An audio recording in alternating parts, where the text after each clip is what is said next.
হ্যাঁ, মানে এক্সেপশন তোমার ওই শিবপুরের বোটানিক্যাল গার্ডেনের বেনিয়ান ট্রি, এরা 300-400 বছর অবধি থাকতে পারে।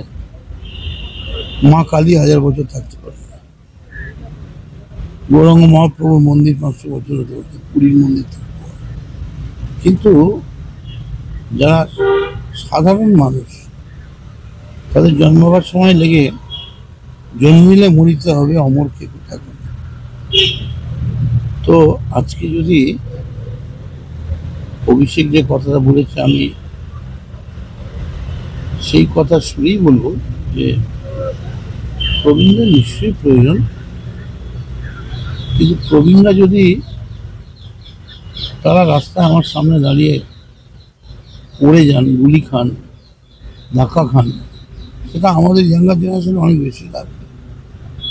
কারণ আমরা চাই ওরা পিছন থেকে পরামর্শ দিন কীভাবে আমরা চলবো, কোনটা আমাদের ভুল। প্রতিদিন পেপার তৈরি করে আমাদের ওয়ার্কশপ করান, আমাদের শিক্ষিত করে তুলুন, আমাদের ডাইরেকশন দিন। প্রবীণ তো আমরা কি বাচ্চা ছিলাম? আমি 25 বছর ছাত্র যুব রাজনীতির প্রথম সারির একজন কর্মী ছিলাম, তাই জন্য একটা প্রবীণ হতেই হবে। এখন যেমন কেউ বলেন আমি 12 টার্মে এমএলএ ছিলাম, তাতে উনি বুঝতে পারেন না 5-12-60 এমনি বেরিয়ে গেল।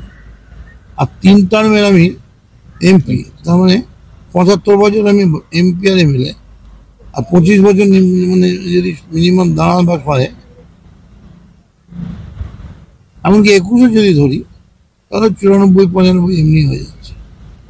105 বছর বসে ডক্টর মণি ছেত্রী রোজ প্র্যাকটিস করেন, প্রতি সোমবার বিনা পয়সায় পিজিতে 10টা পেশেন্ট নেন, মানুষের সেবা করেন, তার পরিবর্তে কোনো রোজগার করেন না।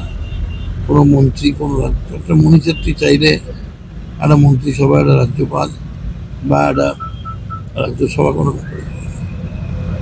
অভিষেকের সঙ্গে আমি সম্পূর্ণ একমত যে, এবং আমি খুব অত্যন্ত ভদ্রতার সঙ্গে বলছি যে রবীন্দ্র আমাদের যে পরামর্শ দেবেন, আমরা মাথায় রামের পাদুকার মতো মাথায় নিয়ে বড়দের সেইগুলো আমরা পালন করে চলার চেষ্টা করব। এবং আমাদের মনে তখন একটা আসবে, দেখো আমাদের প্রবীণরা আমাদের জন্যে ছেড়ে দিল, ফলে আমাদেরও ছাড়ার দিন খুব তাড়াতাড়ি আসছে, যাতে আমাদের পরে নবীনরা যেন সুযোগ পায়। তো এটা নবীন প্রবীণের সমন্বয়ে একটা প্ল্যাটফর্ম।